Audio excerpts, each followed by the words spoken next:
Welcome to today's The Hindu 6th May analysis presented by Thoughtrise Digital. जरा कल्पना कीजिए, देश एक अत्याधुनिक युद्धपोत तैयार करता है जिस पर 45,000 करोड़ रुपए खर्च होते हैं। बहुत बड़ी रकम है। बिल्कुल। जहाज का ढांचा पानी में खड़ा है, बंदूकें अपनी जगह पर है, लेकिन वो दुश्मन को ना तो देख सकता है और ना ही सुन सकता है। सुनने में अजीब लगता है ना? हाँ, एक तरह से अधूरा लगता है। वही ना। लेकिन आज हम जिस सोर्स मटेरियल पर चर्चा करने वाले हैं उसके अनुसार भारत के प्रोजेक्ट 17A के साथ बिल्कुल ऐसा ही हो रहा है। आज की इस चर्चा में हम सिर्फ खबरों की लिस्ट नहीं पढ़ेंगे, क्योंकि एक जागरूक छात्र के लिए सिर्फ फैक्ट्स रटना काफी नहीं होता। सही कहा। ये समझना जरूरी है कि भारत की ग्लोबल एम्बिशंस और हमारी जो ग्राउंड लेवल की स्ट्रक्चरल कमियां हैं, चाहे वो जुडिशरी हो, डिफेंस हो या एनर्जी, उनके बीच क्या टकराव चल रहा है। बिल्कुल। और 6 मई के द हिंदू के हर फैक्ट और एडिटोरियल को हम क्यों और कैसे की कसौटी पर कसेंगे, क्योंकि यही क्यों और कैसे किसी भी एनालिटिकल एग्जाम की जान होते हैं। तो चलिए शुरू करते हैं। Okay, let's unpack this. राज व्यवस्था यानी पॉलिटी के मोर्चे से शुरुआत करते हैं। सेंट्रल कैबिनेट ने एक बड़ा और जरूरी फैसला लिया है। हाँ, सुप्रीम कोर्ट के जजेस की संख्या वाला फैसला। राइट। सुप्रीम कोर्ट में जजेस की कुल संख्या अब 34 से बढ़ाकर 38 करने को मंजूरी दे दी गई है, जिसमें चीफ जस्टिस भी शामिल हैं। 2019 के बाद ये पहला बदलाव है। लेकिन यहाँ बड़ा सवाल ये है कि ये बदलाव अभी क्यों आया? देखिए, इसका सीधा कारण वो ढांचागत संकट है, मतलब वो स्ट्रक्चरल क्राइसिस जिससे हमारी जुडिशरी इस वक्त गुजर रही है। फिलहाल एससी के लेवल पर करीब 92,385 मामले पेंडिंग हैं। Oh wow, 92,000! ये तो बहुत ज्यादा है। हाँ, और ये सिर्फ एक आंकड़ा नहीं है, ये वो बैकलॉग है जो पूरी जस्टिस सिस्टम को पंगु बना रहा है। जब केसेस दशकों तक खिंचते हैं तो न्याय का जो मेन मकसद है वो ही खत्म हो जाता है। Justice delayed is justice denied, वही बात हो गई। एग्जैक्टली। तो ये जो 4 एक्स्ट्रा जजेस की नियुक्ति है, ये इस बैकलॉग के दबाव को कुछ हद तक कम करने की एक कोशिश है। हालांकि अपने आप में ये कोई कंप्लीट सोल्यूशन नहीं है। बिल्कुल सही बात है। और अगर हम इस इंस्टीट्यूशनल दबाव से निकलकर अब पॉलिटिकल इंस्टीट्यूशंस की बात करें तो चुनावी राज्यों से जो नतीजे आ रहे हैं वो इंडियन पॉलिटिक्स की दिशा बदल रहे हैं। खास करके तमिलनाडु और वेस्ट बंगाल में। हाँ, तमिलनाडु में सी जोसेफ विजय की पार्टी टीवीके ने 108 सीटें जीती हैं। लेकिन यहाँ दिलचस्प बात यह है कि 117 के जादुई आंकड़े तक पहुंचने के लिए उन्हें कांग्रेस की 5 और सीपीआईएम की 2 सीटों के समर्थन की जरूरत है। यानी पूर्ण बहुमत की जगह अब अलायंस वाली पॉलिटिक्स वहां मजबूत हो रही है। सही पकड़ा। वही वेस्ट बंगाल में एक बड़ा हिस्टोरिक बदलाव देखने को मिल रहा है। बीजेपी 207 सीटों के एक उम्दा प्रचंड बहुमत के साथ वहां अपनी पहली सरकार बनाने जा रही है। राइट। और शुभेंदु अधिकारी सीएम पोस्ट के रेस में सबसे आगे चल रहे हैं। लेकिन इन राज्यों के नतीजों का असर सिर्फ वहां तक सीमित नहीं रहता। जब पावर बैलेंस बदलता है ना, तो एंटी डिफेक्शन जैसे मुद्दे तुरंत सरफेस पर आ जाते हैं। हाँ, और इसका सबसे फ्रेश एग्जाम्पल हमें पंजाब में देखने को मिला है। वहां के सीएम भगवंत मान ने प्रेसिडेंट द्रौपदी मुर्मू से मिलकर एक बड़ी डिमांड रखी है। वो राज्यसभा एमपीज को डिस्क्वालीफाई करने वाली बात। बिल्कुल। आम आदमी पार्टी से जीतकर बीजेपी में शामिल हुए 7 एमपीज की राज्यसभा सदस्यता रद्द करने की अपील की गई है। अब चूंकि मामला एंटी डिफेक्शन लॉ के तहत राज्यसभा एमपीज का है, तो इसकी एक स्पेशल कॉन्स्टिट्यूशनल प्रोसेस होती है जो कि एग्जाम्स के पॉइंट ऑफ व्यू से बहुत रेलेवेंट है। और व्हाट्स फैसिनेटिंग हियर, इसकी शासन व्यवस्था सिर्फ पॉलिटिकल पार्टीज के डिसिप्लिन तक सीमित नहीं है, ये हमारे नेशनल सिंबल्स के सम्मान को भी कवर करती है। राइट। इस पर कैबिनेट ने एक नया अमेंडमेंट भी तो किया है। हाँ, एक बेहद सख्त कदम उठाया गया है। Prevention of insults to national honour act 1971 में संशोधन हुआ है। अब वंदे मातरम, जो कि हमारा नेशनल सॉन्ग है, उसको गाने में जानबूझकर बाधा डालना या उसका अपमान करना एक पनिशेबल ऑफेंस होगा। अच्छा, पहले सिर्फ नेशनल एंथम और फ्लैग के लिए था ये? जी का। पहले इस कानून में मेन फोकस राष्ट्रगान और राष्ट्रध्वज पर था, लेकिन अब राष्ट्रगीत को भी सेम लीगल प्रोटेक्शन दे दी गई है। ये तो काफी बड़ा पॉलिसी शिफ्ट है। अच्छा, जब हम कानून और अदालतों की बात कर ही रहे हैं, तो एक एससी का फैसला है जिसे समझना जरूरी है। ये मेडिकल नेग्लिजेंस से जुड़ा है। अच्छा, चिकित्सा लापरवाही वाला केस। हाँ। अब यहाँ मेरे दिमाग में एक उलझन पैदा होती है। मान लीजिए किसी डॉक्टर से इलाज में लापरवाही हुई और बाद में उस डॉक्टर का निधन हो गया, तो क्या मरीज का परिवार उस डेड डॉक्टर के फैमिली वालों पर केस कर सकता है? ये एक बहुत ही वैलिड सवाल है। मतलब अगर हम सोचें किसी और की गलती की सजा उसके बच्चों को क्यों मिलनी चाहिए? देखिए, ये डिलेमा मॉरल भी है और लीगल भी। सुप्रीम कोर्ट ने इसका जो सोल्यूशन निकाला है वो इनहेरिटेड एस्टेट के प्रिंसिपल पर बेस्ड है। इनहेरिटेड एस्टेट, इसे थोड़ा आसान भाषा में समझाइए। कोर्ट ने क्लियर किया है कि डेड डॉक्टर के लीगल एयर्स के खिलाफ कॉम्पनसेशन क्लेम बिल्कुल किया जा सकता है, लेकिन जो एयर है उसको अपनी जेब से या अपनी प्राइवेट प्रॉपर्टी बेचकर पैसा नहीं देना होगा। ओह, अच्छा। तो मतलब अगर बाप डॉक्टर था और उस पर फाइन लगा और बेटे के पास अपनी खुद की कमाई का घर है, तो कोर्ट उस घर को नहीं छुएगी। एग्जैक्टली। लायबिलिटी सिर्फ उसी प्रॉपर्टी तक लिमिटेड रहेगी जो बेटे को अपने पिता से विरासत में यानी इनहेरिट होकर मिली है। राइट, ये काफी फेयर लग रहा है। विक्टिम को उसका हक भी मिल जाएगा और हेयर के साथ अन्याय भी नहीं होगा। सही कहा। अब अगर हम पॉलिटी के इन रूल से थोड़ा आगे बढ़ें और इकोनॉमी की तरफ देखें तो वहां जो चल रहा है वो किसी तूफान से कम नहीं है। सचमुच इकोनॉमी के फिगर्स एक्चुअली डराने वाले हैं। इंडियन रुपी अपने हिस्टोरिक लो पर आ गिरा है, करीब 95.23 रुपीस पर यूएस डॉलर। हाँ, और ये गिरावट सिर्फ एक इत्तेफाक नहीं है। बिल्कुल नहीं। फॉरेन पोर्टफोलियो इन्वेस्टर्स यानी एफपीआईज ने इंडियन शेयर मार्केट से 21.97 लाख करोड़ रुपए निकाल लिए हैं। ये अब तक का सबसे बड़ा आउटफ्लो है।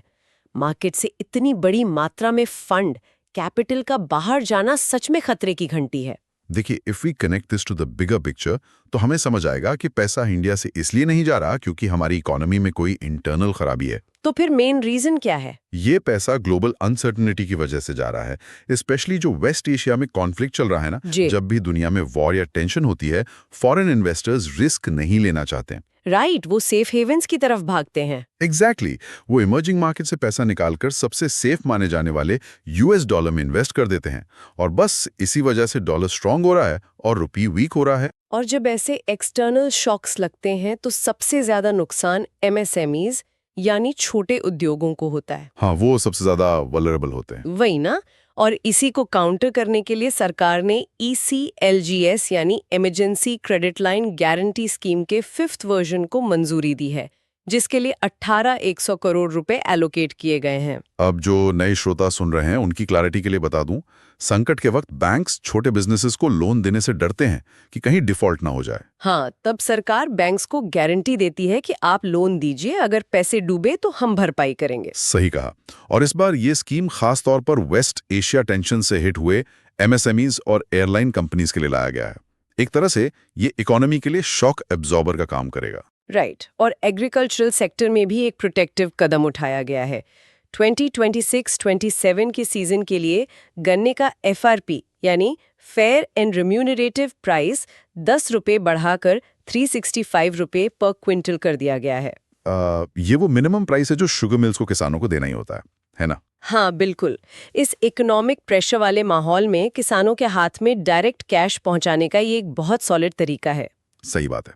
अब देखिए, इकोनॉमी को संभालने के साथ साथ ना फ्यूचर टेक पर भी बड़ा दाव खेला जा रहा है। बिल्कुल, सेमीकंडक्टर प्लांट्स वाली खबर। हाँ, कैबिनेट ने गुजरात के धोलेरा और सूरत में 2 नए सेमीकंडक्टर प्लांट्स लगाने के लिए 13,936 करोड़ रुपए मंजूर किए हैं। लेकिन here's where it gets really interesting. सरकार ने FDA के रूल्स में एक बहुत स्ट्रैटेजिक बदलाव किया है। अच्छा, वो क्या बदलाव है? नॉर्मल तौर पर भारत के साथ बॉर्डर शेयर करने वाले देशों जैसे चाइना, वहां से आने वाले इन्वेस्टमेंट पर बहुत स्ट्रिक्ट स्क्रूटनी होती है। लेकिन अब रेयर अर्थ मैग्नेट्स जैसे 40 बहुत ही क्रिटिकल सब सेक्टर्स के लिए एक 60 day fast track clearance system बनाया गया है। वेट, सच में? मतलब बॉर्डर टेंशन के बावजूद फास्ट ट्रैक? हाँ, और ये कड़वी सच्चाई को दर्शाता है। हम रातों रात सप्लाई चेन्स को नहीं बदल सकते। डिफेंस इक्विपमेंट्स, EVs और सेमीकंडक्टर्स के लिए हमें इन क्रिटिकल मिनरल्स की सख्त जरूरत है। राइट, तो सिक्योरिटी कंसर्न्स और टेक डेवलपमेंट के बीच एक बैलेंस बनाने के लिए ये 60 डे वाली फास्ट ट्रैक विंडो खोली गई है। समझ गई। बिल्कुल। और ये सप्लाई चेन्स कितनी फ्रेजाइल होती हैं, ये हमें इंटरनेशनल डिप्लोमेसी में साफ नजर आता है। हाँ, वेस्ट एशिया के जियोपॉलिटिकल टेंशन खोली ले लीजिए। US ने 6 ईरानियन बोट्स डुबो दी हैं और उधर UAE के फुजैरा में ऑयल फैसिलिटीज पर ड्रोन अटैक्स हुए हैं, जिसमें 3 भारतीय नागरिक घायल हुए हैं। PM मोदी ने खुद इसकी कड़ी निंदा की है। इस निंदा का रीजन सिर्फ डिप्लोमेटिक नहीं बल्कि डीप इकोनॉमिक भी है।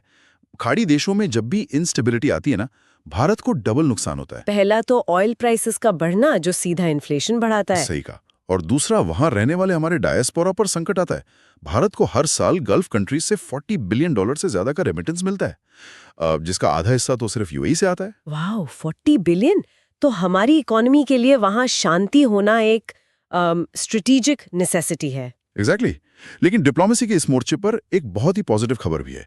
हमारी स्पेस डिप्लोमेसी अब एक नए लेवल पर पहुंच गई है। ओ हाँ, पिक्सल वाली न्यूज़। ये सच में कमाल की बात है। यूएस की जो प्रीमियर इंटेलिजेंस सैटेलाइट एजेंसी है एनआरओ, यानी नेशनल रिकनॉसेंस ऑफिस, उन्होंने एक रिमोट सेंसिंग कॉन्ट्रैक्ट के लिए बेंगलुरु के एक प्राइवेट स्पेस स्टार्टअप पिक्सल को चुना है। ये सोचे कि अमेरिका की इंटेलिजेंस एजेंसी एक इंडियन स्टार्टअप की टेक्नोलॉजी खरीद रही है। राइट। ये दिखाता है कि भारत अब सिर्फ टेक सर्विसेज का कंज्यूमर नहीं रहा, बल्कि एडवांस स्पेस डेटा का प्रोवाइडर बन रहा है। ये हमारी हार्ड पावर और सॉफ्ट पावर दोनों का एक्सपेंशन है। वैसे सॉफ्ट पावर का एक और ब्रिलियंट एग्जाम्पल अभी हाल ही में दिखा। वियतनाम के नए प्रेसिडेंट टो लैम ने चार्ज लेने के बाद अपनी पहली इंडिया विजिट में बिहार के बोधगया का दौरा किया। डिप्लोमेटिक लेंस से देखें तो ये हमारी एक्ट ईस्ट पॉलिसी और बुद्धिज्म पर बेस्ड कल्चरल कनेक्ट का एक बहुत ही कैलकुलेटेड कदम लगता है। बिल्कुल सही। अब स्पेस और डिप्लोमेसी से वापस अपने देश की बॉर्डर्स पर आते हैं। डिफेंस मैन्युफैक्चरिंग में इंडिजिनाइजेशन को पुश करने के लिए मिनिस्ट्री ऑफ डिफेंस ने बीईएल के साथ 1476 करोड़ रुपए का कॉन्ट्रैक्ट साइन किया है। हाँ, और इसमें 5 ground based mobile electronic systems बनेंगे, जिसमें 72% कंटेंट इंडिजिनस होगा। देखिए, डिफेंस में तो हम टेक वाइज स्ट्रांग हो रहे हैं, लेकिन एनवायरमेंट के फ्रंट पर जो वार्निंग आई है ना, वो थोड़ी डराने वाली है। आईएमडी का मॉनसून अपडेट, राइट? हाँ, इंडियन मेट्रोलॉजिकल डिपार्टमेंट ने कहा है कि इस साल बारिश लॉन्ग पीरियड एवरेज यानी एलपीए के सिर्फ 92% तक ही सीमित रहेगी। और जो लिसनर्स एलपीए का मतलब समझना चाहते हैं, ये पिछले 50 सालों में हुई बारिश का एक एवरेज होता है। अगर 92% रेनफॉल प्रिडिक्टेड है, तो इसका सीधा मतलब है कि ये बिलो नॉर्मल मॉनसून होगा। और इसका असर एग्रीकल्चर और इन्फ्लेशन दोनों पर पड़ेगा। सही बात है। और जब क्लाइमेट चेंज का इतना डायरेक्ट इम्पैक्ट सामने है, तो हमें इंडस्ट्रीज के ऑपरेट करने का तरीका भी बदलना होगा। इसीलिए द हिंदू के एक्सप्लेनर सेक्शन में इंडस्ट्रियल हीट पंप्स को बहुत डीपली कवर किया गया है। हाँ, एमएसएमई क्लस्टर्स के कार्बन एमिशंस को कम करने के लिए ये एक रेवोल्यूशनरी टेक है। इन हीट पंप्स का कोएफिशिएंट ऑफ परफॉर्मेंस यानी सीओपी 3 से 5 के बीच होता है। इसका आसान भाषा में क्या मतलब हुआ? इसका मतलब है कि ये ट्रेडिशनल हीटर्स की तरह इलेक्ट्रिसिटी जलाकर हीट पैदा नहीं करते हैं। ये एक रिवर्स रेफ्रिजरेटर की तरह काम करते हैं। एनवायरनमेंट से हीट एब्जॉर्ब करके उसको इंडस्ट्री के यूज के लिए एम्पलीफाई करते हैं। अच्छा, तो मतलब 1 यूनिट इलेक्ट्रिसिटी यूज करके ये 3 से 5 यूनिट के बराबर हीट दे सकते हैं। ये तो मैसिव एनर्जी सेविंग हुई। बिल्कुल। इसमें ये हीट पंप लगाने से हम क्लाइमेट चेंज को रोक लेंगे। मैं समझ रहा हूँ आप क्या कह रही हैं। मतलब क्या ये सिर्फ एक टेक फिक्स नहीं है, जबकि एक्चुअल क्राइसिस तो पानी और खेती का है? देखिए, आपका सवाल वैलिड है, लेकिन यहाँ 2 अलग-अलग प्रॉब्लम्स मिक्स हो रही हैं। हीट पंप का काम खेती बचाना या बारिश लाना नहीं है। तो उसका मेन रोल क्या है? उसका काम है इंडस्ट्रीज की चिमनी से निकलने वाले कार्बन को रोकना, और जो फ्यूचर के क्लाइमेट चेंज का मेन रीजन बनता है। मॉनसून डेफिसिट और वाटर क्राइसिस से निपटने के लिए तो हमें वाटर मैनेजमेंट, ड्राउट रेजिस्टेंट बीज और इरिगेशन पॉलिसीज चाहिए। राइट। तो हीट पंप एमिशन का इलाज है, ना कि मॉनसून फेलियर का। हमें दोनों फ्रंट्स पर एक साथ लड़ना होगा। एग्जैक्टली। अब तक हमने न्यूज फैक्ट्स और उनके पीछे की साइंस को समझा। अब उन पन्नों की तरफ बढ़ते हैं जो मेंस एग्जाम में एनालिटिकल आंसर्स का बेस बनते हैं, यानी एडिटोरियल्स। हाँ, और आज के एडिटोरियल्स उसी स्ट्रक्चरल क्राइसिस की बात करते हैं जिसका जिक्र हमने एपिसोड के स्टार्ट में किया था। सही कहा। पहले 2 एडिटोरियल्स हमारी डेमोक्रेसी और जुडिशरी की करंट स्टेट का एक बहुत ही शार्प एनालिसिस पेश करते हैं। बिल्कुल। एक एडिटोरियल में वीडम इंस्टीट्यूट की 2026 रिपोर्ट का जिक्र है, जिसने भारत को इलेक्टोरल अथॉरिटी यानी चुनावी निरंकुशता कहा है। और इसके साथ ही एक नए बिल का भी जिक्र है ना? हाँ, विकसित भारत शिक्षा अधिष्ठान बिल की आलोचना की गई है। आर्टिकल में आर्ग्यू किया गया है कि ये बिल यूनिवर्सिटीज की ऑटोनॉमी छीनकर उन पर सेंट्रलाइज्ड कंट्रोल स्थापित करता है। एक जरूरी डिस्क्लेमर दे दूं, हम यहाँ किसी साइट को एंडोर्स नहीं कर रहे हैं। हम प्योरली सोर्स मटेरियल की इन्फॉर्मेशन रिपोर्ट कर रहे हैं ताकि कम्पिटिटिव एग्जाम्स के स्टूडेंट्स इन डिबेट्स को ऑब्जेक्टिवली समझ सकें। एब्सोल्युटली, हमारा काम है अलग अलग पर्सपेक्टिव्स को सामने रखना। और इंस्टीट्यूशंस के डिक्लाइन की ये डिबेट सिर्फ एजुकेशन तक नहीं, जुडिशरी तक भी जाती है। हाँ, वो बुलडोजर जस्टिस वाला एडिटोरियल, उसमें बहुत क्लियर आर्गुमेंट है कि जब administration due process of law follow किए बिना घर गिराता है तो वो सेपरेशन ऑफ पावर्स के प्रिंसिपल को ब्रेक करता है। मतलब एडमिनिस्ट्रेशन खुद ही जज और एग्जीक्यूशनर बन जाता है। एग्जैक्टली। और ऐसा क्यों हो पा रहा है? उसका जवाब भी आर्टिकल में ही है, हमारा वीक जुडिशियल इंफ्रास्ट्रक्चर। आज देश भर में करीब 5.5 करोड़ केसेस पेंडिंग हैं। 5.5 करोड़, ये अनबिलीवेबल है। और आप हैरान होंगी सुनकर कि 10 लाख नागरिकों पर आज हमारे पास सिर्फ 15 जजेस हैं, जबकि 1987 में ही लॉ कमीशन ने रिकमेंड किया था कि हर 10 लाख लोगों पर कम से कम 50 जजेस होने चाहिए। ओह, तो जो हमने पहले न्यूज़ पढ़ी थी कि एससी में 4 नए जजेस ऐड हुए हैं, वो इस मैसिव क्राइसिस के सामने समंदर में एक बूंद जैसा है। बिल्कुल। और यही स्ट्रक्चरल कमी सिर्फ कोर्ट्स में नहीं है, एनर्जी सेक्टर में भी है। बिल्डिंग ब्रिजेस नाम का एडिटोरियल इसका एक प्राइम एग्जाम्पल है।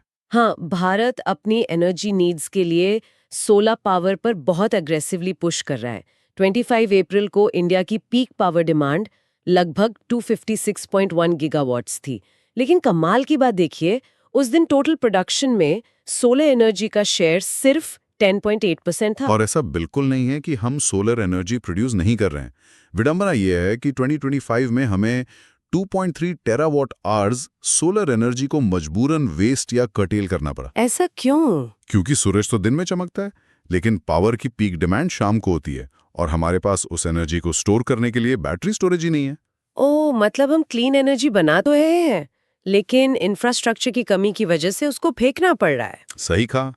हालांकि एक अच्छी खबर यह है कि 2025 के एंड तक 2 आवर स्टैंडअलोन स्टोरेज का टैरिफ काफी गिरकर 1.48 लाख रुपीस पर मेगावाट मंथ हो गया है। तो फ्यूचर में बैटरी सस्ती और वायबल हो जाएंगी। ये तो जरूरी भी है।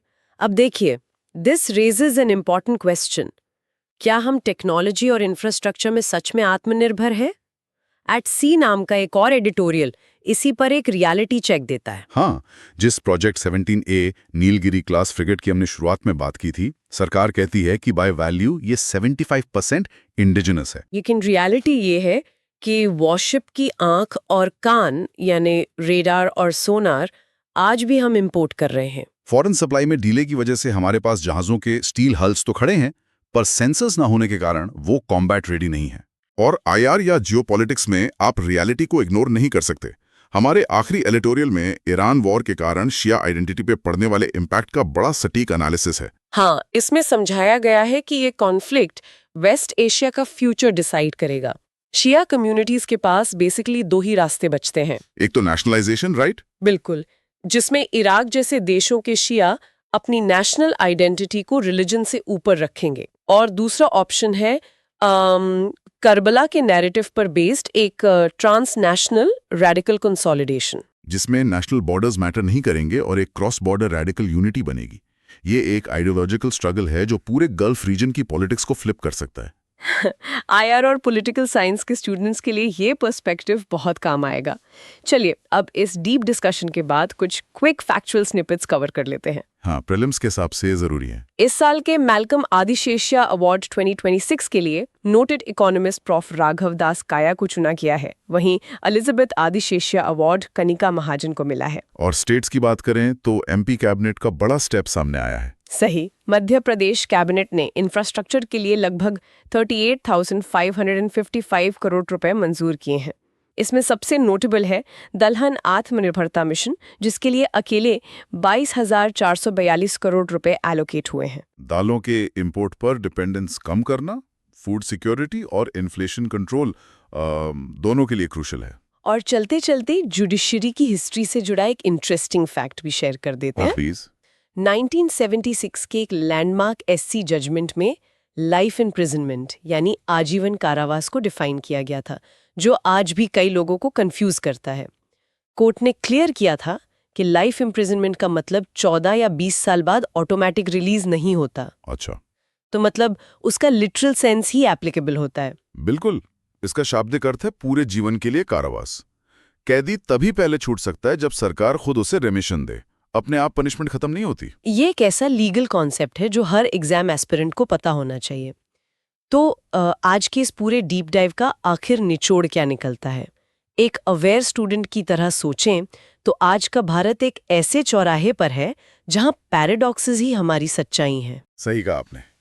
एक तरफ हम पिक्सल के जरिए यूएस को अपनी टेक दे रहे हैं, फास्ट ट्रैक एफडीआई ला रहे हैं, पर दूसरी तरफ हम 92,000 पेंडिंग केसेस, वेस्ट होती सोलर पावर और इंपोर्टेड रडार्स के इंतजार में खड़े अधूरे वॉरशिप्स की रियलिटी से भी फेस टू फेस है। और यही वो पॉइंट है जिस पर हमें सबसे ज्यादा सोचना चाहिए। हम वॉरशिप्स में 75% इंडिजनाइजेशन का क्लेम करते हैं, पर क्या ट्रू सेल्फ रिलायंस तब तक पॉसिबल है जब तक हमारी जुडिशरी, एकेडमिक सिस्टम्स और बेसिक इंफ्रा एक्सटर्नल या स्ट्रक्चरल बॉटलनेक से आजाद नहीं हो जाते? ये एक बहुत प्रोफाउंड पॉइंट है। देखिए, किसी भी देश के डेवलप्ड होने के लिए सिर्फ मशीन्स का स्वदेशी होना काफी नहीं है। उस देश की डिसीजन मेकिंग सिस्टम भी इंडिपेंडेंट, फास्ट और फेयर होनी चाहिए। असली आत्मनिर्भरता वहीं बसती है। वर बन सकते हैं या हमें स्ट्रक्चरल फ्लॉज ठीक करने होंगे, इस पर जरूर विचार कीजिएगा। और इसी के साथ हम आज की चर्चा को यहीं वाइंड अप करते हैं। एनालिसिस करते रहिए और हर खबर के पीछे का क्यों तलाशते रहिए। अगले डीप डाइव में आपसे फिर मुलाकात होगी।